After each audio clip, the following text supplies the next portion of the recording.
자, 정권 교체를 위한 싱크탱크 357회 방송 시작하겠습니다. 지금 제 앞에 두 분 나와 계십니다. 자, 민진규 소장님 나오셨고요. 예, 안녕하십니까. 민진규입니다. 국가정보전략연구소 소장님. 예, 감사합니다. 듣기만 해도 약간 지려요. 제 부드러운 사람입니다. 네. 그리고 그 옆에는 복지국가 소사이어티 이상구 운영위원장님 나와 계십니다. 예, 반갑습니다. 이상구입니다. 네. 다시 한 번 말씀해 주세요. 우리가 지금 방송하는 게 예, 새날에서 분석한 게 아니라는 말씀을. 그렇습니다. 저희 민진규 소장님이나 있는 국가정보전략연구소에 있는 연구원들도 참여하고 저희 복지국가 소사이티도 참여하고 또 매번 출연하는 건 아니지만은 이 브레인파크라는 그 지역의 그 개발 정책을 오랫동안 이 17년 넘게 자문해왔던 그런 연구소도 참여하고 또 나라살림연구소 같이 예산 분석 전문 기관도 참여하고 또 정치 관련돼서 여론조사 기관도 참여하고 해가지고 이 공약도 분석하고 또 그 지역의 상황도 분석하고 이런 작업을 하고 있고요. 이 취지는 무슨 특정 정당이나 특정 후보를 지지하는 것이 아니고 전체적으로 그 총선이라는 게 국회의원들을 새로 뽑는 그 과정에서 이상하게 그 대통령 선거는 공약 이행률이나 이런 것도 언급이 되는데 국회의원들은 공약 자체를 국민들이 별로 챙기질 않는 거예요. 그래서 이제 함부로 공약 못하도록 좀 공약의 가치와 의미 그런 것들을 좀 강조하기 위해서 이 프로그램을 만든 겁니다. 맞습니다. 그렇게 열심히 하는 복지국가 소사이어티 후원을 한 달만 부탁드리려고 우리 운영위원장님 입을 좀 귀찮게 해드렸어요. 02-3272-2353 02-3272-2353 복지국가 소사이어티는 뭐 다시 한번 말씀드리지만 문재인 케어 등을 주도한 우리나라 최고의 싱크탱크라고 봐야 되겠죠. 여기에는 정말 유명하신 분들 많은데 그중에 제일 유명한 사람이 이상구 원장님이십니다. 자, 여기에 이런 이제 싱크탱크는요. 여러분들이 한 달에 한 10,000원씩만 후원을 해주시면 좀 이렇게 좀 매끄럽게 돌아가는 측면이 있는데 네. 이상구 원장님이 이제 혼자 이제 병원 운영하면서 쎄 빠지게 돈 벌어가지고 거기다가 이제 본인이 이제 운영비를 꼬라박는 지금 우리 원장님이 지금 병원 원장님이시잖아요. 예. 지금 병원 이름 말해줄 수 있어요? 아, 예. 성남시 수정구에 태평서울병원이라고 태평역 바로 앞에 있는 종합병원을 하나 운영을 하고 있습니다. 네. 병상도 엄청 많죠? 예, 그런데 이제 105병상을 좀 줄여가지고 1인실 중심으로 이렇게 60병상 운영을 하고 있고요. 아, 대형 병원이라니까. 재벌이세요. 의료 재벌. 이제 새로 시작한 지 얼마 안 돼가지고 뭐 여러 가지 아직 미흡합니다만은 기존에 다른 병원에서 구하지 못하는 서비스를 좀 제공해주는 예. 예방보건 서비스, 건강증진 서비스 이런 것들을 제공하려고 준비를 하고 있습니다. 제가 알죠. 무리하게 인수해가지고 경영난인데 복지국가 소사이어티가 또 꼬라 박아야 되는. 죄송해요. 영어가 너무 저렴했네요. 자, 여러분 3272-2353 02-3272-2353 자, 본격 출발하겠습니다. 그 전에 김영주님 오늘 또 늦었네요. 유유. 왜 늦으셨어요? 빨리 와. 보고 싶단 말이야. 새날 항상 응원합니다. 좋습니다. 고맙습니다. 자, 오늘은 이제 김기현의 지역구 울산광역시 남구 을 선거구로 가는데 예. 오늘도 제가 미리 결과를 보고 충격을 받았어. 예. 역시 이게 있잖아요. 막대기를 꽂아도 당선시키는 지역. 근데 이게 저는 가능성이 있다고 보는 게 이미 4월달 보궐선거에서 뭔가 굉장한 파란이 일어났던 것처럼 예. 울산 여기 김기현 지역구 가져올 수 있다까지 자신감이 생길 정도. 그렇습니다. 사실 이거 분석한 적이 없었을 것 같은데. 예. 그리고 저도 해보고 깜짝 놀랐는데 좀 너무 했구나. 야, 정말 이렇게 유권자들을 무시해도 되나? 그리고 과연 이 유권자들이 이런 사실을 알고 있을까? 이런 생각이 들면서 꼭 시간을 내서 이야기를 해드려야 되겠다는 생각을 네. 하게 됐습니다. 아마 자, 지금까지 11명 중에 가장 최악의 결과가 나왔지 않나 이렇게 질적으로 보면 그런 것 11명 같습니다. 중에 11등. 예. 예. 아니 진짜로 여러분들 국민의힘 혹시 이직 분들도요. 필요도 하면 이재명 대표 지역구도 갑니다. 예. 예. 근데 이재명 대표는 지금 이제 국회의원 한 지 얼마 안 돼서 공약 이행 어떨지 모르겠는데 어쨌든 간에 국민의힘 본진 김기현의 지역구인데 근데 지금 이제 김기현이 불출마할 수도 있다는 얘기가 일단 나와요. 예. 저희가 준비를 열심히 했는데 김을 빼는 거 맞지 않는지 이런 생각이 들기도 하는데 일단 그 인요한 그 국민의힘 혁신위원장이 중진 또 영남 그 수도권 출마를 요구를 하니까 저 당대표를 지금 맡고 있는 김기현 의원이 안 할 수도 없고 하려니까 암담하고 그래서 지금 불출마 이야기가 공개적으로 계속해서 나오고 있는 상황입니다. 예, 뭐 그런 얘기들을 지금 계속 하고는 있는데 본인이 명확하게 안 나가겠다 이런 얘기를 하고 있지 않아 가지고 아마 그 혁신위가 일찍 조기에 사퇴하거나 레임덕이 오는 상황이 오면은 뭐 출마하려고 지금 약간 좀 뜸을 들이고 있는 거 아닌가 이런 얘기들이 더 오히려 더 많은 것 같습니다. 네.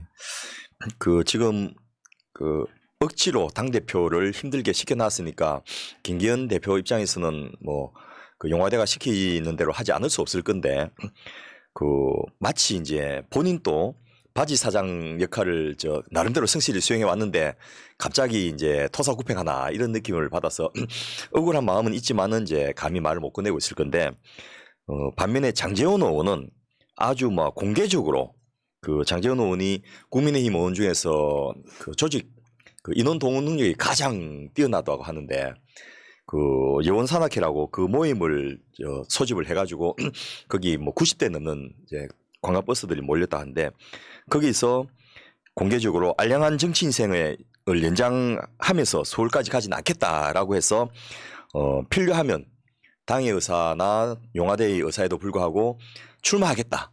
또 공천 안 해주면 무소속으로 하겠다. 이런 뉘앙스를 풍기고 있어서 아마 그런 장제원 의원이나 다른 윤핵관들의 움직임을 따라서 마지못해 그 김기현 대표도 따라가는 그런 행태가 되지 않겠나 생각이 됩니다. 예, 장제원 의원은 지금 뭐 이번뿐만 아니라 지금 뭐 주기적으로 철철이 지금 계속 그 지지자들을 모아서 대대적인 산행도 하고 단합대회를 많이 하고 있습니다. 아마 그게 부산 사상구 주민들만 오는 게 아니라 전국에서 지금 다 모으고 있고 그게 일부 그 자기 나름대로는 뭐 내년에 어떻게든 출마하겠다. 또 본인이 이미 무소속으로 한번 당선돼 본 그런 경험이 있기 때문에 뭐 크게 뭐 고민하지 않고 뭐 포기하지는 않을 것 같습니다. 예. 예. 그게 한편으로는 이제 각자 도생 그리고 실제로는 이제 윤석열의 사실상의 영이 안 먹히는 예. 레임덕 상태 이렇게 보는데 자 어쨌건 김기현은 저는 당대표 된 이유가요. 예. 공천 받으려고였다고 생각을 하거든요. 그러니까 의미 없이 막 사선씩이나 하고 그러는 상황에서 그냥 그대로 있으면 공천 못 받을 수도 있어서 그렇지. 내가 당대표가 돼서 존재감을 높인 뒤에 공천 받으려고 했는데 지금 방향이 이상하게 가버리는 거죠. 예. 아마 본인도 상당히 당황을 하고 있을 것 같습니다. 그래도 내가 이렇게까지 했는데 설마 나를 제끼겠어 이런 생각을 하는데 이 지금 내려 보내야 될 사람이 너무 많다 보니까 엔간하면 뭐 윤핵관이든 뭐든 상관없이 다 채워라. 이런 미션이 떨어진 게 아닌가 예상이 듭니다. 그런 상황일 가능성이 매우 높아서 이거 뭐지? 그래서 지금 분위기가 김기현 불출마 쪽으로 가면서 장제원 등의 윤핵관들은 사실상 이제 혁신이 안을 거부하는 그런 모양새라서 웃기게 가는 거예요, 진짜 지금 보면은. 네. 자, 그러면 울산 남구을 소개 좀 해주십시오. 울산이 여러분 아시는 대로 117만까지 가는 큰 대도시였고요. 현대자동차라든지 또 여러 우리나라의 산업단지의 아주 원조격으로 해서 단기간에 100만을 넘었던 거대 도시인데 그 중에서도 울산 남구는 알짜배기입니다. 마치 서울에서 강남이 신도시로서 핵심적인 그런 아이템을 담고 있듯이 울산에서는 남구가 그런 그 울산의 강남 같은 역할을 하고 있고요. 그 밑에 공업단지에 계신 분들이 출퇴근하는 이런 저 배드타운이기도 하고 가장 발달된 도심이기도 하고 신도시입니다. 그리고 여기 계신 분들이 블루칼라 노동자들도 평균 뭐 8천 9천 정도 1억 넘는 연봉을 가진 분도 많기 때문에 그 한때는 우리 의사들도 이 지역에 가면 강아지도 만자를 물고 다닌다 할 정도로 개운도 잘 되는 그런 곳이었습니다. 근데 이 남구가 이제 2000년에 16대 총선에서는 그 단일 지역 선거구였습니다. 그러다가 인구가 늘어가지고 그 2004년도 17대 선거에서는 남구 각각 남구을로 나눠지면서 이제 선거가 신설됐고요. 여기에는 그 달동, 삼산동, 그 야음 장생포동, 대원동, 수암동, 서남동인데 달동이라 해서 서울의 달동네가 아닙니다. 좀 제일 잘 나가는 그런 동네 중에 하나이고 하여튼 거기 가보시면 야, 이 경남에도 이렇게 발달된 도시가 있을까? 그 뭐 도심의 발전 상황을 보면 그 부산보다도 훨씬 더 화려한 그런 곳이라고 볼 수 있습니다. 그러니까 대화강 남쪽인가요? 울산의 강남? 약간 남쪽이 맞습니다. 그 대충 그럴 것 같고. 예. 그러다 보니까 지금 현재 역대 당선자들을 한번 보겠습니다. 16대 2000년대에는 그 최병국 의원 여러분 잘 아시는 그 분이 당선됐고 갑각으로 나눠진 17대부터는 그 17대 18대에는 김기현 의원이 한달라당으로 당선됐고 또 19대 2012년에는 새누리당 당선됐고 그다음에 국회의원 하다가 갑자기 박맹우 시장하고 자리를 서로 바꿉니다. 그래서 이것도 참 재미난 건데 그 시장하는 사람이 재보궐선거를 통해서 국회의원 오고 국회의원 잘하던 김기현 의원이 갑자기 시장으로 출마해가지고 또 당선되고 이렇게 해서 이 박맹우 시장이 3대 4대 5대 울산시장을 했거든요. 그런 다음에 3선 연임이 안 되니까 지방선거에서 자기는 이제 국회의원 나오고 그 자리를 이제 김기현 의원이 서로 바톤 터치 하듯이 주고받고 하면서 그 당선됐다가 그 다음에 이 울산시장에서 떨어졌거든요. 그러니까 다시 또 국회를 와가지고 국회의원 출마해서 2020년도에 그 21대 국회에서 김기현 의원이 미래통합당으로 또 당선된 그런 곳입니다. 이거는 제가 전에도 한 방송에서 말씀드린 적이 있는데 골 때려요. 지역 터우들이 네. 자리 나눠 먹게 하는 거예요. 네. 편법을 써가면서. 근데 이제 이 지역에서 이제 울산이 완전 우리가 험지는 아닌 것이 네. 우리가 울산시장을 가져온 적 있잖아요. 예. 울산시장뿐만 아니고 뭐 울산 북구 청장 같은 경우에도 네. 정의당 그때는 민노당이었죠. 이 되기도 했고 저희 그 모임에서 같이 일하던 친구들이 87년 유은항쟁 끝나고 7, 8월 노동자 대투쟁 때 이렇게 그 노학연대로 도와주러 갔다가 거기서 눌러 자리 잡은 친구들이 많이 있거든요. 그래서 저희가 이 울산에 자문하러 내려갔더니 한 20년, 30년 가까이 돼서 옛날 동지를 만난 거예요. 그런데 그때만 해도 서로 실명을 밝히지 않고 김형, 박형 이렇게 가명으로 부르던 때였는데 30년 만에 네가 가가 하면서 이름을 서로 확인하는 그런 사례도 있었는데 울산이 그 노동조합이 강하고 근로자들이 많다 보니까 좋은 후보 또 상황만 좋으면 얼마든지 울산시장도 할 수 있고 또 구청도 할 수 있고 또 국회의원 또 안 되는 법이 없는 곳인데 문제는 그에 맞는 이 좀 예를 들면 민주당하고 그 진보정당 간의 협력이라든지 이런 것들이 좀 쉽지가 않고 또 그에 맞는 후보를 내기가 쉽지 않고 이러다 보니까 계속해서 한나라당이나 그 국민의힘 계열에서 그 같은 자리를 하는 그런 상황이 되고 있는데 이제는 좀 바꿀 수 있는 계기들이 예. 나오고 있지 않겠나 싶습니다. 그러니까 저는 이렇게 봐요. 윤석열이 보수 폭망에 사실은 불쏘시개처럼 쓰이고 있고 이미 문재인 정부 때 송철욱 민주당 후보가 울산시장이 됐고 나서 나중에 예.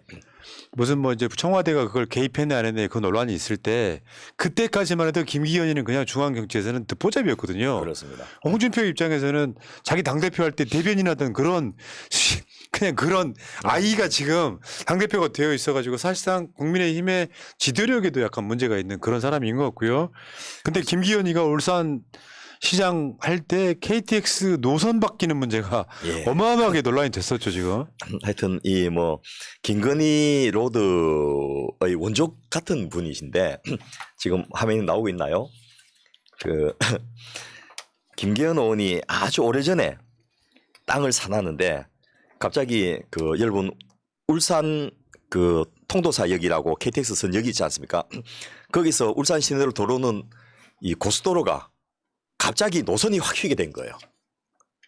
그래서 그것도 이제 그 송철호 시장하고 그 경선할 때 선거전을 치를 때 문제가 됐는데 그 다음에 또 고압전선도 이 밀양 할머니들을 그렇게 반대해도 틀어주지 않던 고압전선은 김기현이 있는 땅이 있으면 그걸 싹 비껴서 가는 이런 행태로 해서 이 양평까지 가는 그 고속도로의 아주 원조 같은 이런 역할들을 김기현 이 의원이 그 박맹우 시장하고 같이 있을 때 협력해서 한 게 아닌가라는 의심이 확실한데 뭐 이 의혹만 있어도 검찰들이 압수수색도 그렇게 잘 하더니 여기는 지금까지 제대로 수사도 안 하고 현재까지 지내오고 있습니다. 그러니까 저게 이제 선산 만든다고 무려 3만 5천 평 예. 땅을 사서 의원이 내가 울산시장 할 때 그 노선으로 KTX가 지나간다. 예. 노선을 바꾼 거죠. 근데 원래 노선을 바꾼. 선산을 3만 5천 평씩이나 얼마나 많이 들어가시길래? 그리고 그 사이에 땅 가격이 음. 이분이 39살 때 이 땅을 샀는데 그때 말로는 이제 은퇴하고 목축업을 한다 이렇게 해서 말이 됐는데 그거는 목축업을 하겠다고 자기는 말한 적이 없다. 여기는 우리 선산으로 하려고 했다. 그런데 이게 땅 산하게 지금 1,800배가 뛰었습니다. 네, 씨. 그래서 뭐 당대표 그만두고 국회의원 안 되셔도 살아간 데는 지장이 전혀 없는 그런 재력을 이 한 건으로 만드셨던 것으로 재테크에서도 아주 상징성 있는 분이 아닌가 싶습니다. 훌륭한 사람이네. 위인전 써야겠어. 진보 쪽에 계신 분들 이런 건 좀 배워야 되는데 이 보수 쪽에 계신 분들은 국회의원 떨어지고 한 4년 8년 지내고 나면 재산이 몇 배씩 불어서 오는데 진보는 더 힘들어져 갖고 쪼쫄 굶다고 오고 막 이런 식을 보면서 이게 성향의 차이인지 능력의 차이인지 이런 고민을 하게 됩니다. 그때 기억나는데 김기현 바지사장 듣보잡을 당대표 시키려고 보니까 예. 실제로 기억하시겠지만 나경원 찍어 누르고 안철수 찍어 누르고 이 과정을 거쳐서 결국 당대표가 되긴 됐는데 그 과정에서 원래 김기현이 원내대표 할 때요. 저 사람 극우다 예. 했었는데 이상한 논란도 하나 있었어요. 뭐냐면 그 상대방이 동의도 구하지 않고 사진 찍어서 올리는 그 예. 사건. 그 사진 한번 주시면 여러분 사진 보면 기억이 나실 겁니다. 이 농구 선수 김연경 씨하고 남진 그 국민 가수로 불린 분이죠. 이 같은 동양 출신이라서 그 모임을 한데 갑자기 김기현 의원이 그때 이제 국민의힘 당대표 경선한 중이었거든요. 자기 스스로 꽃다발 들고 나타나고 사진을 득 찍고 가신 거예요. 그 행사장에서 준비해 준 게 아니래요. 그냥 자기가 꽃다발 들고 와서 옆에 서라 해갖고 사진 찍고 또 뭐 현직 국회의원이 오니까 또 연예인들이 거부할 수 없어갖고 들러로 사진 찍어주는데 문제는 이걸 하고 나서는 이걸 자기 SNS에 올린 거예요. 제가 읽어볼게요. 예. 자기가 꽃다발 들고 와서 어제는 오랜만에 반가운 얼굴 들고 함께 편안한 저녁을 보냈습니다. 그냥 뭐 같이 밥 먹은 것도 아니야. 예. 이렇게 옆자리에 있었던데 당대표 선거에 나선 저를 응원하겠다며 귀한 시간을 내주고 꽃다발까지 준비해준 김연경 선수와 남진 선생님께 진심으로 감사의 말씀을 드립니다. 아낌없는 성원과 지지에 힘입어 반드시 승리하겠습니다. 이게 뭐야? 그래서 이제 김연경 선수는 차마 말을 못하고 속을 꿀꿀 앓고 있는데 남진 선생님은 이제 원체 원로시고 또 국민 가수로서 무슨 말을 해도 감히 건드릴 수 없는 분이다 보니까 이것에 대해서 또 입장을 좀 밝히신 거예요. 그랬더니 그것에 대해서 미안하다라고 올린 글이 또 한 번 더 논란이 됐는데 마치 정치인인 것처럼 돼서 상대 진영으로부터 공격을 받게 되니까 그것은 바람직하지 않은 문화다. 이렇게 이제 이걸 해명을 한 거예요. 그러면서 그럼 김연경 선수 사진 올린 거는 동의를 받았습니까 했더니 양해를 받고 올렸다 하는데 그런 적이 없다는 거예요. 당시에는. 아유. 이 해명부터 해서 지난번 이태원 참사 날 갑자기 교회를 빌려갖고 예배를 보고 자기 식구들만 모아서 예배를 봤던 그런 분들의 원조가 여기 계셨던 게 아닌가 그러니까요. 싶어서 유유상종이구나 이런 생각을 자, 이게 했습니다. 개략적으로 김기현이 누군지를 대충 알아봤고요. 자, 김기현의 20대 발의 법안 한번 살펴봐 주시죠. 예, 김기현 의원이 21대 대표 발의한 법안은 총 44건입니다. 철회 1건, 수정 반영 폐기 2건, 대안 반영 폐기 7건, 계류 34건, 가결된 법안은 0건입니다. 야, 하나도 없어요. 예, 배신하지 않는구나, 저. 예. 그런데 19대 때는 16건을 발의해서 대안 반영 폐기 3건, 임기 만료 폐기 11건, 철회 1건, 가결 1건, 총 가결된 게 1건에 불과합니다. 사실상 거의 그러네요. 의정 활동은 하지 않았다 이렇게 볼 수 있을 것 8년 같습니다. 동안 한 건인 거고 예. 이자가 당대표 한 게 한 1년밖에 안 됐잖아요. 예. 1년이 안 됐나? 뭐 대충 그럴 거예요. 예. 그러면 당대표 한 기간을 빼고라도 의정 활동은 아예 안 했다라고 보는 게 맞겠네요. 울산에서는 울산시장 할 때 기업 유치를 잘해가지고 일 잘하는 시장이라는 소문도 예. 있었다고 하는데 국회의원 되고 나선 초선 때부터 일정조 위원장 또 산자위 간사 원내 부대표 같은 당직이나 그 국회 보직에 굉장히 관심이 많고 많이 뛰어다니시는데 정작 본인이 공약한 거나 그 약속한 법안은 하나도 안 하고 그 아무리 저 막대비만 꼽아놔도 당선시켜 준다고 하지만은 이건 좀 너무하지 않느냐라는 생각이 들 정도로 업적이 거의 없습니다. 기대를 저버리지 않네요, 진짜. 예. 나는 솔직히 걱정했거든요. 김기현이 잘해버렸으면 어떡하지 했는데 예. 내가 마치 이 시기 로또 번호 맞추는 것처럼 원고를 딱 보는데 두구두구두구두구 했는데 역시나. 자, 어쨌건 지금 울산 남구 의뢰는 만약에 김기현이 불출마를 하면 검사 출신이 내려온다는 설이 지금 팽배하다 이런 거죠. 네. 김기현 의원 외에 그 지역에 국민의힘당에서는 임현철이라는 분이 이제 오랫동안 여기서 준비를 해왔고요. 또 울산시 대변인도 했고 또 4대 5대 울산 남구 구의원, 6대 울산 시의원, 7대 시의원 이런 것들을 많이 한 분인데 이분이 전혀 언급이 안 되는 게 어차피 김기현이 자리 비우면 낙하산으로 검사가 오지 않겠나 이렇게 해서 아예 거론도 안 되고 있는 그런 상황입니다. 참, 야. 그리고 이 김포 관련해서도 갑자기 서울시 편입을 주장하니까 김포에 있는 의원들께서 김포에 나와서 우리 같이 한번 심판 받아보자 이렇게 요구해서 이 또한 김기현 입장에서는 쏙이 터질 것 같습니다. 그래도 뭐 김포라도 출마할 수 있으면 상당히 좋은 기회죠. 근데 확실히 그런 거예요. 저쪽 토호들은 자기 자리 지키면서 뭔가 알량한 권력 유지에 습성이 배어 있는 사람들이라 예. 정말 당을 위해서 뭐 국민을 위해서 뭐 어떤 결단하고 이러는 건 없고 예. 자기 지역에 박맹우랑 둘이 자리 나눠 먹기는 하고 있는데 이게 그리고 김기현이 서울에 올라와도요. 지금 민심으로는 당선은 사실상 불가능하다고 저는 일단 보는 거거든요. 자, 그러면 이제 민주당에서는요? 이 박성진 그 울산시당 부위원장이 나올 것으로 예상되는데 이분은 그야말로 울산 토박입니다. 그 울산 제일중학교, 울산공고, 울산과학대학교 이렇게 나오고 이제 주로 노조 활동을 오랫동안 하시는데요. 코롱유화 노동조합 위원장부터 시작해서 저 민노총의 울산 화학섬유연맹 정치위원장을 했고 또 그 정치로 나서서 4대, 5대, 6대 남구 구의원으로 구의원만 3선을 했고 또 21대는 남구 을에서 국회의원에 출마했지만은 낙선했는데 이런 분이라든지 아니면 그야말로 좀 여론조사를 해갖고 전략공천을 해서 좀 상징성 있는 분이 나간다면 지금과 같은 분위기에서는 충분히 경쟁이 있지 않느냐. 예. 울산의 그 어숙수가 5개인데 이 남구가 좀 그 깨기에 유력한 그런 고장이 아닌가 하는 생각. 그러니까 상대적으로 진보 색채가 강한 곳. 예, 그래서 지금 저번 보궐선거 때 민주당이 당선된 예, 곳이- 최덕종 의원 당선되기도 했고 또 천창수 교육감도 이제 그 당선되는 것 같이 울산에서 계기만 있다면 또 사람만 준비된다면 충분히 판을 바꿀 수 있는 그런 여건이 되지 않겠나 싶습니다. 예. 자, 지금 아주 개략적인 것까지 다 봤고요. 그러면 이제 공약으로 한번 가볼게요.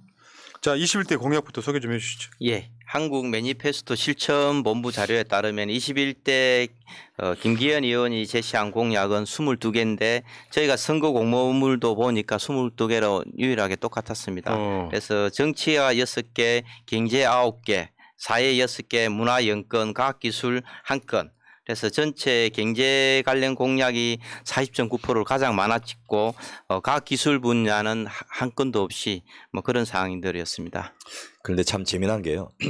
정치 공약 중에 아마 전국에서 유일할 건데 청와대의 선거 개입을 방지하는 것을 법으로 제정하겠다 이렇게 했는데 뭐 그 법안을 내놓지 않는 것은 물론이고 그 본인이 앞장서서 이 대통령의 선거 개입을 대행해주는 그런 역할을 하고 있어서 뭐 변명의 그 지금은 청와대가 아니고 용화되니까 괜찮다 이렇게 할지는 모르겠는데 어쨌든 공약과 너무나 그 대립되고 반대되는 일을 하고 있어서 그러려면 공약을 왜 내걸었나 싶은 생각이 아까 듭니다. 말씀드린 송철호 울산시장이 저쪽에서 막 말도 안 되게 지금 선동했던 바로 그 사건에 대해서 청와대가 선거 개입하는 걸 방지법을 도입하겠다. 저게 공약이 될 수 있다고? 야, 자, 이게 이제 정치 공약이고. 예. 예, 뭐 정치 공약은 청와대 선거 개입 방지법이라든지 청와대 하순이 될 공수처 폐지라든지 선거법 정상화라든지 뭐 탈원전 정책, 뭐 최저임금을 합리적으로 조정하겠다, 규제 개혁을 강력하게 추진하겠다. 상당히 이것도 굉장히 모호하고 또 법률적 뒷받침이 된다 하더라도 국민의 동의를 받지 않으면은 할 수 없는 그런 공약들이 많았다 이렇게 볼 수 있습니다. 사회복지 공약도 뭐 어. 좀 이따가 제가 평가하겠습니다만은 이름은 사회 및 복지 공약인데 전부 건설 공약이고 유일하게 하나 있는 그 복지 공약이 가짜 복지 스톱, 진심 복지 구현, 이게 그 사회복지 공약인데 이게 공약이에요? 예, 뭐가 저 가짜 복지인지 또 뭐 진심 복지는 뭔지 이런 것에 대해서는 설명은 한 자도 없었습니다. 야, 이거 공약 보니까요. 정말 허접하기가 지금 11건의 우리 저 분석 중에서 가장 최악이라고 하는 게 진짜 이런 거네요. 네. 공수처 폐지요? 이거 지금 폐지됐나요? 지금. 다음에 계약된 선거법 정상화 개정. 이거는 그거죠. 연동형 비례대표에 예, 맞습니다. 병입형으로 가겠다 이거고. 탈원전은요. 만약에 탈원전을 전면 폐지한다고 하면 이번에 그런 거 나왔었죠. 탈원전 관련한 원전 그 부품 국산화 예산 85% 삭감 이런 거. 예. 하나도 일 안 했구만. 그리고 경제 공약이 뭐 주로 이제 울산에 관련된 공약들일 것 같고. 예, 맞습니다. 제조업 르네상스를 완성하자. 뭐 동부가 오일 허브 인프라를 구축하자. 전통시장, 뭐 소상공인 지원, 뭐 중소기업 지원, 뭐 태화강역 역세권 개발, 뭐 농수산물 도매시장 현대화 사업 이런 부분들인데 사실 경제 공약이라 보기도 좀 애매하고 다 거의 대부분이 건물 짓는 뭐 거의 건설 공약에 가까운 경제 공약들입니다. 본격적으로 평가를 한번 해보면 그 실체가 더 분명하게 예. 드러날 것 같습니다. 자, 그 어쨌건 저 계략적으로 뭐 있었는지 한번 보고요. 예. 사회복지 공약은 일자리가 넘치는 울산. 예. 나 미치겠네. 인구가 줄어가지고 지금 젊은들이 울산을 떠나가고 있습니다. 그런데 공약이 참 무색하도록, 그리고 일자리가 넘치게 하는 가장 현실적으로 가능한 방법이 동남권 메가시티 구축 사업인데 예. 그 본인이 앞장서서 폐기해버리지 않습니까? 그러네요. 이건 좀 심판받아야 되겠네요. 예, 그다음에 문화교육공약은 아예 없고. 예, 예, 울산이 매 욕 먹는 게 그거거든요. 뭐 우리 속된 말로 하면 졸부처럼 돈 벌어 가지고 아까 만 원짜리 개도 만 원짜리 몰고 다닌다 이런 지역인데 그러다 보니까 문화가 아무것도 없습니다. 예, 불모지입니다. 예, 불모지인데 그러면 이제 공연 하나 보려면 서울 올라와야 되고 예, 부산 그렇습니다. 나가야 되고. 예. 과학기술 공약은 4차 산업혁명 선도도시 구축. 참 이런 것도 공약이라고 내놓는구나 아주. 예. 근데 울산이 그 조선이라든지 석유화학 그 자동차가 지금 거의 많이 좀 쇠퇴해 가지고 4차 산업혁명을 도입해야 되는 기는 아주 시급한 과제이긴 한데 좀 명확하게 구체적이지 않아서 뭐 좀 문제다 이렇게 볼 수 지금 있을 것 같습니다. 울산이 우리나라 제조업의 1등 도시 중에 하나지 않습니까? 그런데 이 제조업들이 한계에 다다르고 있으면 이것들을 어떻게 빨리 산업 전환할 것인가라는 측면에서 4차 산업혁명의 선도도시 구축은 굉장히 중요한 내용인데 예. 세부적인 내용이 하나도 없습니다. 그리고 자. 추진사항도 하나도 없습니다. 그러면은 이제 평가를 한번 해봐야겠죠. 예. 데이터를 막 돌렸어요. 공장이 돌았어요. 예, 총평. 예, 김기현 의원이 공약한 그 공약들을 전부 다 좀 평가해 보니까 달성 가능성 하, 적절성 하, 또 대부분이 모호한 공약들이 많아서 측정 가능성도 하. 그리고 공약들을 수행할 수 있는 어떤 공무원들의 역량이라든지 지역의 어떤 인프라 부분도 부족해서 운영성도 하. 실제 지금 인구가 줄어들고 산업이 쇠퇴하고 있는 울산의 제조업을 다시 부활시킬 수 있는 그런 공약과 연계성도 낮아서 합리성도 하. 이렇게 해서 전체적으로 하고 아까 말씀드린 것처럼 지금까지 평가한 11명의 국회의원 공약 중에서 가장 질적으로 떨어진다 이렇게 볼 수 있을 것 그러니까 같습니다. 우리가 저 민주당의 소위 반기업파들도 공약이 좀 이상한 공약이 많다 했는데 제가 딱 읽어봐도요. 이건 진짜 공약도 아니네 싶은 예, 이런 것들이 너무 많아가지고 그러니까 지금까지 나온 사람들 중에 가장 쓰레기 같은 공약 이행이었다.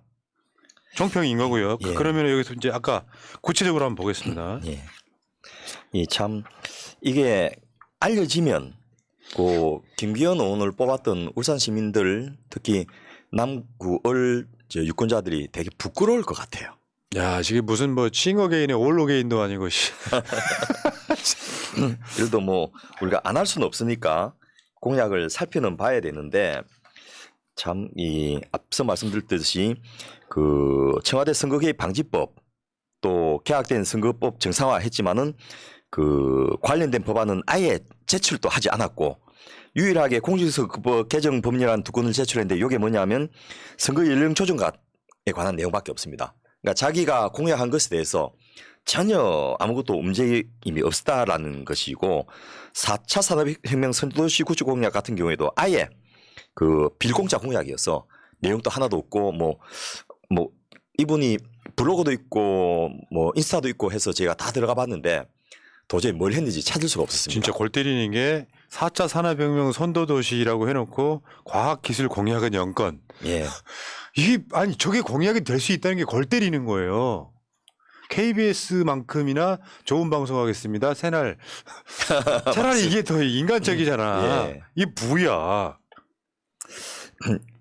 그러니까 공약 자체가 달성 가능성 자체가 아예 지금 없었다는 거죠. 예. 그런 노력도 하지 않았다 이렇게 좀 볼 수 있을 그러니까 어떤 겁니다. 공약을 구체적으로. 내세우면 예. 4년 동안에 법이 통과되지는 않더라도 발의라도 하는 것이 기본적 도리인데 예. 보면 국회의원들이 그걸 안 해요. 공약을 걸어놓고. 예, 그런 것들이 실제 뭐 대부분 그 유권자들이 관심이 없으니까 안 하는 거다 이렇게 볼 수 있을까요? 언론도 관심이 없고. 예. 특히 이제 공약의 적절성 측면에서 보면 그 청와대 하수인이 될 우려가 크니까 공수처를 폐지하겠다 했는데 지금 손준성 그 고발 사주 의혹을 받고 있는 검사나 또 자기가 조사를 하고 있는 수사 대상 기업으로부터 접대 의혹을 받고 있는 이정석 검사 이런 사람들 결국 검찰에서 아무런 직무 배제조차도 안 하니까 하다 못해서 지금 그 탄핵을 추진하고 있지 않습니까? 이런 걸 보면서도 도대체 공수처 폐지를 하겠다는 말이 나오는지 참 물어보고 싶습니다. 근데 지역구에다 공약을 저렇게 해서 당선이 됐으면 공수처 폐지에 대해서 어떤 노력을 했는지도 보여줘야 되는데 예, 그게 아예 그렇습니다. 일단 안 맞고요. 또 원전 생태계 보건 공약 같은 경우에도 그 울주군에 원전이 있는데 이거 복원한다 해서 남구가 뭐 도움되는 건 사실 없거든요. 예, 거기다가 지금 그 SMR 소형 원자로를 또 한국이 미국에서도 못하는 걸 지금 들고 와서 이쪽에 설치하겠다는 거 아닙니까? 이렇게 되면 이게 그 안전성도 그 문제지만은 효율성이나 경제성도 전혀 검증 안 돼서 미국에서 팽당했던 건데 이런 것들을 갖고 오면 기존에 국내에 있는 원전 산업이 오히려 더 위축되는 이런 정책들이 지금 진행되고 있는데 본인은 전혀 이에 대해서 이런 방구 말을 안 하고 있습니다. 야, 진짜 이 정도 되면 대국민 사기 아니에요? 예. 아마 원전은 뭐 울산보다는 경주시에 적합한 네. 공약이다 이렇게 좀 볼 수 있을 것 같습니다. 예. 그다음에 가짜 복지 스톱, 예. 진심 복지고.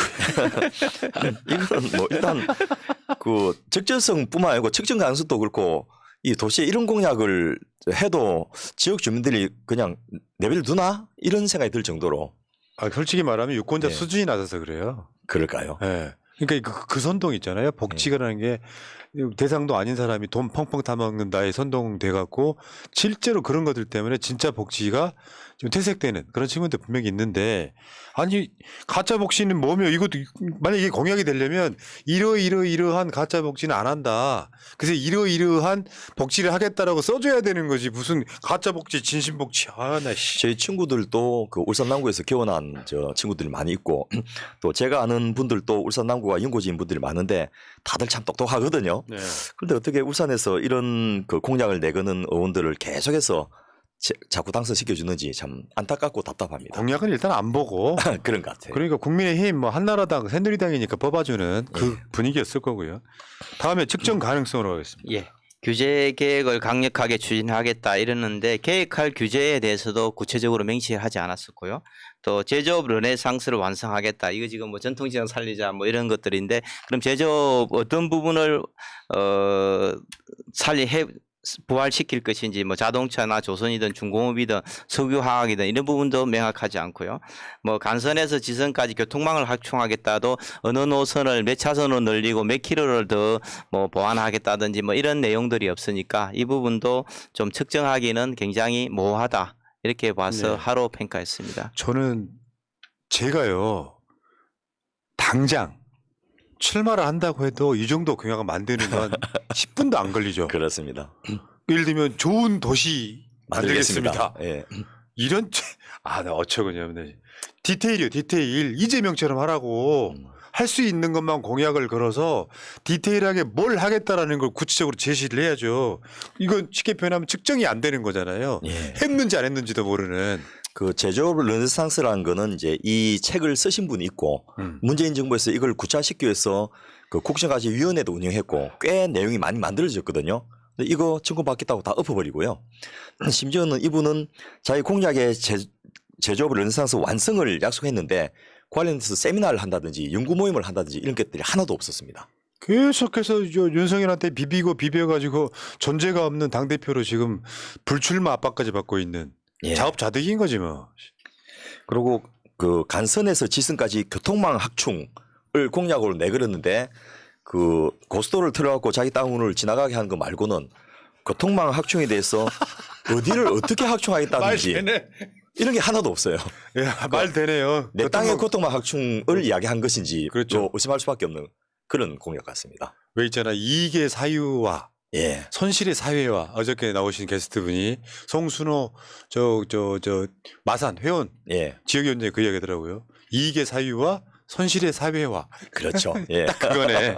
간선에서 지선까지 교통망 확충. 예, 아이고 정말 야 이렇게 공약을 보니까요 진짜 국회의원들 너무 쉽게 당선되네요. 이게 미국 같으면 가능한 거예요? 불가능할 것 같은데 민주공화를 떠나가지고. 예. 그리고 이분이 앞서 그 경위에도 보셨듯이 그 어쨌든 판사 출신의 그 또 울산 같은 데는 YMCA도 이런 분들이 그 하는지를 모르겠는데 그 시민 운동을 나름대로 또 했고 해가지고 그 경력으로 그 국회의원 배지는 달았는데 도대체 그 국회의원을 하면서 보직 자리 쫓아다니기 말고는 뭘 했는지 그 뚜렷한 업적을 찾을 수가 없었고요. 예. 저희 그 레전트 1년 후배가 이제 문재인 정부에서 청와대 그 윤건영 의원을 이어서 국정상황실장을 했는데 이 친구가 울산에 뭐라도 좀 갖다 주려고 그 실제로 이제 산재중앙의료원이 굉장히 필요하고 어디든지 만들어야 되는데 울산이 이제 공업단지니까 거기 있으면 좋겠다 해서 이걸 저 힘들게 유치를 하는데 도움을 줬거든요. 근데 이걸 가지고 특혜 의혹을 걸어서 이 저 울산을 위해서 잘한 것인데 이 김기현 의원이 또 공격하는데도 앞장을 섰습니다. 야 진짜 골 거의 때리는구나. 지금 재판 받고 있는 걸로 알고 예, 있습니다. 예, 지금 그렇습니다. 몇 년, 3년, 4년째 지금 재판 받고 있는 걸로 알고 있습니다. 서울대 교수 하다가 그 이 정치인이 돼가지고 그 청와대 가면 자기로서는 엄청나게 손해거든요. 1년에 기본 600평 정도 논문을 매일 읽어야지 이게 따라갈 수 있는데 완전히 이제 학자로서 경력은 빵꾸 났는데 그래도 국가 민족을 위해서 그 역할을 꿋꿋이 수행을 했는데 그 자기 그 학생고등학교 출신으로서 그쪽 지역을 위해서 이렇게 노력을 한 걸 가지고 거꾸로 상을 줘도 못할 만한 거 아무리 저 당이 다르지만은 이건 좀 너무하지 않느냐 이런 생각도 제 기본 개인적으로 상도이가 없네 예. 인간적으로. 자 그러면요. 자 운영성으로 한번 가볼까요? 예, 운영성은 이제 뭐 여러분 아신 대로 이제는 실제로 그것이 그 공약을 오퍼레이션 할 수 있는 그런 준비가 돼 있냐는 겁니다. 공무원들이 공약을 실천할 만한 역량이 있는지 또 조직 체계가 있는지 행정 조직이 갖춰진지 이런 것들인데 일단 이 공약 자체가 이 울산의 특히 남구의 공무원들이 할 수 없는 공약이기 때문에 운영성도 그 자연스럽게 빵점이 될 수밖에 없는 그런 공약들인데요. 동부가 오일 허브 인프라 구축 공약. 이게 그 여러분 저 오일 허브란 게 석유 비축하고 또 이게 배분하고 이런 곳인데 그냥 국내의 그 원유 비축 창고가 아닙니다. 동부가 전체의 오일 허브를 지향하는데 미국의 그 텍사스에 있는 휴스턴 여기는 이제 샌드 오일 때문에도 더 유명하지 않습니까? 또 유럽 암스테르담과 로텔담 또 싱가포르의 주룽섬 이런 데들이 이제 세계적인 오일 허브로 그 불리는 곳인데 울산은 그와 관련된 인프라가 없습니다. 아 그러네. 예, 오히려 그 오일 허브를 하려면 벙커링 사업이라 해가지고 이걸 하려면 부산항이 훨씬 더 낫습니다. 아니 이제 배가 우리가 이제 예. 배들이 유조선? 부산항에서 유조선이 아니고 이래 뭐 컨테이너 선박이 부산항에서 유럽까지 간다면은 싱가포르까지 가는 기름만 넣고 가서 싱가포르 다시 주유를 하고 또 가고 하는 이걸 벙커링 사업이라고 그럽니다. 그러면 이제 배가 많이 왔다 갔다 해야 되는 거죠. 예. 그 빈 배가 와서 그 채워가는 게 아니라 컨테이너 싣고 가던 배들이 화물선들이 그 지역에서 중간에 기착지에서 기름을 넣고 많이 싣고 가 무거우니까 그렇게 비행기처럼 그렇게 하는 게인데 뭐 우리가 지금 부산이 오히려 더 훨씬 더 울산보다는 최적지다. 그래서 뭐 울산은 자기들 LNG 벙커링 사업을 하겠다 하는데 그 부분도 좀 적합하지 않다 이렇게 볼 수 있을 것 같습니다. 예. 제가 그 비즈니스 가라로 한 1년 동안 그 네덜란드에 있을 때 있었는데 그때 이제 로텔담이 부산하고 같은 유럽의 허브항입니다. 그렇습니다. 예. 그래서 제가 지역에 관심이 있어서 도대체 로텔담은 뭐 해갖고 먹고 사는가 이런 걸 하려고 자주 이제 가서 보고 이렇게 했는데 물론 그때는 이제 공부를 많이 안 했기 때문에 가서 본들 내 눈에 보이는 게 많지는 않았지만은 아 이런 이 조선과 물류 항만을 가지고 여기서 재보험 사업이라든지 이런 벙커링 사업이라든지 또 이 해상 사고에 대한 평가 사업이라든지 이런 것들이 굉장히 고부가치 산업이고 수요가 많고 이 또 그 지역의 경제에도 도움이 되는구나 이런 걸 알게 됐는데 부산에도 이런 것을 연구하는 그룹이나 전문 인력이 별로 안 됩니다. 그런데 울산도 마찬가지거든요. 만일 이 벙커링을 하고 또 오일 허브를 하려면 그와 관련된 인프라를 뭘 갖춰야 되고 무엇을 국가가 지원해야 되고 그 부산 항만공사하고 역할을 분담을 어떻게 해야 되는지 이런 것들 좀 논의해야 되는데 공약은 내걸어놓고 아무것도 안 했다는 거죠. 그러니까요. 전 아무것도 안 하면서 그냥 좋은 거 갖다 쓰는 느낌. 예. 그다음에 일자리가 넘치는 울산. 뭐 울산 인구가 2015년도에 117만을 정점을 찍고 나서 지금 계속 줄어들고 있습니다. 네. 뭐 산업이 조선도 좀 상당히 어려웠고 그동안에요. 뭐 자동차도 지금 미국이라든지 이런 데서 공장을 설립해서 제조하다 보니 울산에서 생산한 자동차 숫자도 굉장히 줄어들었고 뭐 석유화학도 그렇게 좀 좋은 시황이 아니고 뭐 이러다 보니까 인구가 줄어들고 있는 그런 상황이라서 젊은이들이 오히려 대구라든지 지금 서울로 지금 많이 빠져나가고 있습니다. 그런 측면에서 보면 일자리도 거의 창출하지 못했다 이렇게 볼 수 있을 것 같습니다. 예, 일자리가 넘치는 게 아니라 지금 인구가 줄고 있다. 이번에 현대자동차가 전기자동차 공장을 울산에 설립했다고 어제 네. 신문 보도 크게 났는데요. 여기에 김기현 당대표가 뭘 작업했다는 이야기가 하나도 없습니다. 그러네요. 앵간하면 자기가 이 숟가락도 하나 얹을 것 같은데 너무 미안하니까 그 이야기도 못하는 게 아닌가 이런 생각이 드는데요. 특히 이제 본인이 그 김포를 서울시에 편입시켜서 메가시티 만들겠다 하는데 앞서 말씀드렸던 대로 정작 본인의 지역구 자기가 살아오고 자기가 그 표를 얻어서 당선됐던 이 울산이 살아갈 길이 바로 동남권 메가시티 구축 사업인데 이거 정권 바뀌었다고 다 엎어버리는데 앞장섰지 않습니까? 그래서 좀 이에 대해서는 울산 시민들이 책임을 물어야 될 사안이 아닌가 싶습니다. 예. 야, 그다음 울산 산업 공구월드 판로 확대? 뭐 이 부분도 조그마한 그 5층짜리 규모의 공구하고 컴퓨터 상가인데 지금 장사가 잘 안 됩니다. 우리 용산의 전자상가 뭐 이렇게 안 되는 그렇죠. 것처럼 뭐 그런 부분들인데 뭐 이게 온라인하고도 경쟁해야 되고 또 지역의 제조업이 중소기업들이 잘 돌아가야 공구 사러도 오고 부품 사러 올 건데 지금 현재 그 제조업들도 상당히 좀 안 좋다 보니까 이걸 어떻게 좀 살리보자 하는데 뭐 구체적인 방법이 없습니다. 사실상 뭐 활성화시키기는 어렵지 않을까 이렇게 보여집니다. 그래서 예. 운영성 하? 예, 예. 그렇습니다. 뭐 중이라도 좀 보고 싶구만. 다음에 합리성으로 한번 가보겠습니다. 이 합리성의 평가 대상이 됐던 공약이 과도하게 인상된 최저임금을 합리적인 수준으로 조절하겠다 이렇게 했는데 이 최저임금이 아니고 생활임금을 도입해서 성공한 사례들이 꽤 있지 않습니까? 박원순 시장 때도 그렇고 이 최저임금은 그야말로 최저선인데 물론 이제 직종별로 그 조정한 게 필요한 부분도 있겠지만은 앞서 언급했던 스웨덴이나 네덜란드 같은 데서는 그 연대임금 제도를 해가지고 해당 분야의 그 업종별로 최저임금을 정해서 그 이상을 보장해주지 못하면 그 업종이 문을 닫도록 하는 이런 식으로 해서 산업 구조의 변화와 임금 상승과 그 경제적 생산성의 증가를 같이 기하는 것들이 이제 통상적인 이 알려진 경제학적 논리인데 여기는 어떻게든 과도하게 인상된 최저임금을 낮추겠다 이걸 공약을 해갖고 공약 자체가 좀 그 타당성이나 합리성이 없는 게 아닌가. 그러니까요. 뭐 제가 좀 하나 말씀드리면 최근 코로나19 3년 동안에 미국 같은 데가 보통 통상적으로 최저임금이 한 시간은 10달러였는데 일부 기업들은 15달러, 25달러까지 줬습니다. 더 주면서. 예, 더 줬습니다. 왜냐하면 그걸 가지고 생활 자체가 어려워지니까요. 뭐 그런 부분에서 물가가 올라가고 그러는데 우리는 오히려 지금 최저임금을 깎겠다고 하니까 뭐 이런 부분들이 좀 바람직하지 않다 이렇게 볼 수 있을 것 그러니까 같습니다. 최저임금 많은 국민들이 먹고 사는 집에는 깨어 있더라고요. 최저임금 차등 적용도 이런 조사를 해보면 반대가 훨씬 많고 예. 지금 노동 시간도 지금 다시 뭐 69시간이 아니라 60시간 하겠다고 지금 덤비고 있는데 이런 조사 해보면 압도적으로 반대가 많고 자 근데 이게 이런 걸 주장하는 것 자체가 사실은 극우잖아요. 예. 김기현의 극우성이 여기서 드러나는 거죠. 그다음에 전통시장의 특화사업 집중 육성 이게 그 제가 그 2000년도에 그때는 정책위 의장이 이해찬 그 전 총리님이셨는데요. 같이 모시고 그 논의했던 과제 중에 하나가 이제 전통시장 활성화 육성 사업이었습니다. 그래서 주차장을 만들어 준다든지 지붕을 세운다든지 또 거기 상품권을 발행한다든지 공연장을 만들어 준다든지 뭐 이런 여러 가지를 많이 했는데 그거로는 한계가 있더라는 겁니다. 그래서 국민들의 소비 패턴이 이미 달라진 이런 상황에서 지금은 전통시장을 특화하기 위해서 뭘 지원하는 것 자체가 굉장히 낭비적이고 비효율적인 예산 집행으로 분류되고 있는 이런 상황에서 오히려 전통시장 특화 사업은 구조조정이 필요한 그런 상황인데 이런 것들을 무시하고 뭐 상인들 표를 얻기 위해서 이걸 했는지는 모르겠는데 그 공약 자체의 합리성이 대단히 떨어지고 예. 특히나 소상공인 전용 공동물류센터를 건립하겠다는 겁니다. 공동물류센터를 만들어가지고 그분들의 비용을 절감시켜 주겠다는 건 좋은데 직접 건립하기보다는 기존에 공동물류센터가 엄청 많거든요. 잘 돼 있어요. 그거 그냥 돈 내고 이용하면 됩니다.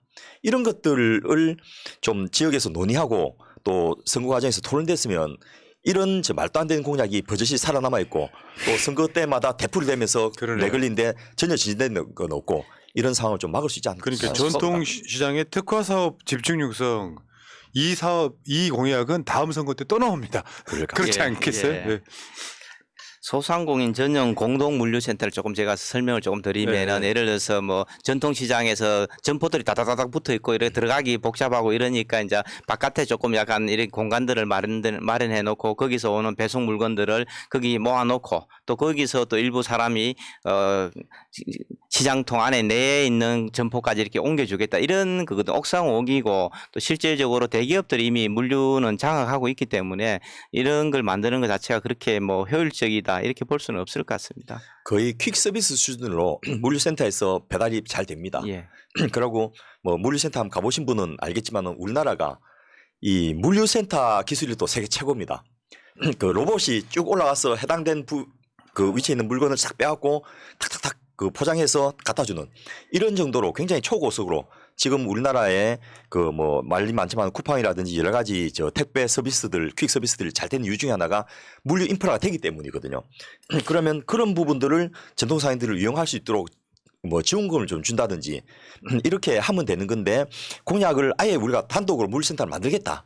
이거는 좀 아니지 않겠나 싶습니다. 지금 국민의힘 김기현 대표가 만약 우리 방송을 보신다면 저는 이럴 거라고 단언할 수 있습니다. 내가 건 공약이라고? 맞습니다. 본인이 모를 가능성이 제일 높을 것 같습니다. 내가 여기다가 이름을 별칭을 붙이면 김기현 공약은 10미닛 공약이에요. 예. 10분 동안 누군가가 써서 예. 뚝 던져놓은 것 같아. 그 정도예요. 모든 분야 참, 야 어떻게 이렇게 저질러 놓고 당 대표에 나설 그 생각을 했는지 참 의심스러워 양심을 묻지 않을 수 없는 그러니까 그런 묻지마 상황입니다. 투표가 이런 결과를 가져옵니다. 예. 묻지마 투표가 실제로 선거라는 게 일찍 어르신 제가 부탁 하나 드릴게요. 선거를 왜 해요? 내 삶의 질을 높이고 내가 행복하려고 하는 거잖아요. 묻지마로 국민의힘 당을 찍어뒀더니 내 삶을 더 힘들게 해. 그러면 안 되는 거잖아요. 예. 그러면 내가 봤을 때 이 동네에서 좀 스펙은 좀 떨어지지만 주로 만나봤던 저 사람 민주당 저 사람 보니까 약속 잘 지킬 것 같아 찍어줄 수 있는 거잖아요. 예. 그랬더니 서울 국회에 올라가지고 잘해. 진짜로 삶의 질이 좋아졌어. 그게 투표의 목적이지. 윤석열 정권 고속도로 정점 바뀌는 것을 도와주는 그런 투표가 무슨 의미가 있습니까? 그럼 한 5번 6번 같은 사람 뽑아왔으면 이제 한 바꿀 때도 되지 않았나 싶습니다.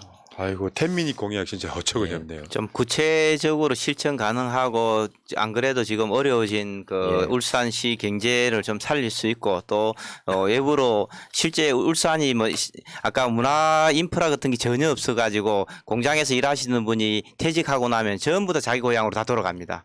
그 노후를 울산에 안 보낸다는 거죠. 그게 상당히 심각한 거든요. 근데 그런 부분들에 대한 고민들이 전혀 없다는 게 상당히 울산시장까지 하셨는데 상당히 좀 안타깝다는 이런 생각들을 많이 들었습니다. 네. 예.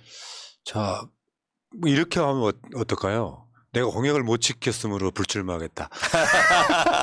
이런 핑계라도 좀 대시길 바랍니다. 그런 아이고. 양심이 아직 남아 있는지 네. 참.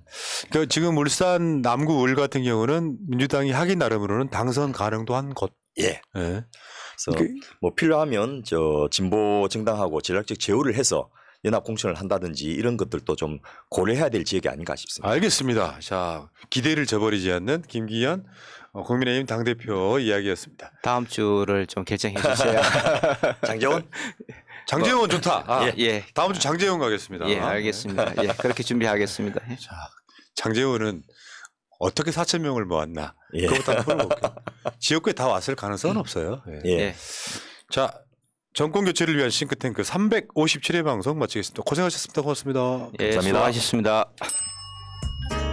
민주주의 평화 통일 다 죽어간다 이대로는 놔둘 수 없다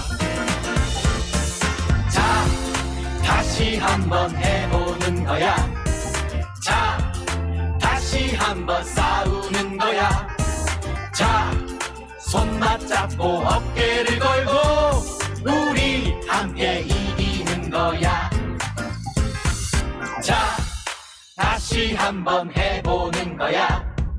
자, 다시 한번 싸우는 거야. 자, 손 맞잡고 어깨를 걸고 우리 함께 이기는 거야. 자, 다시 한번 해보는 거야. 자, 다시 한번 싸우는 거야. 자, 손 맞잡고 어깨를 걸고 우리 함께 이기는 거야 자 다시 한번 해보는 거야 자 다시 한번 싸우는 거야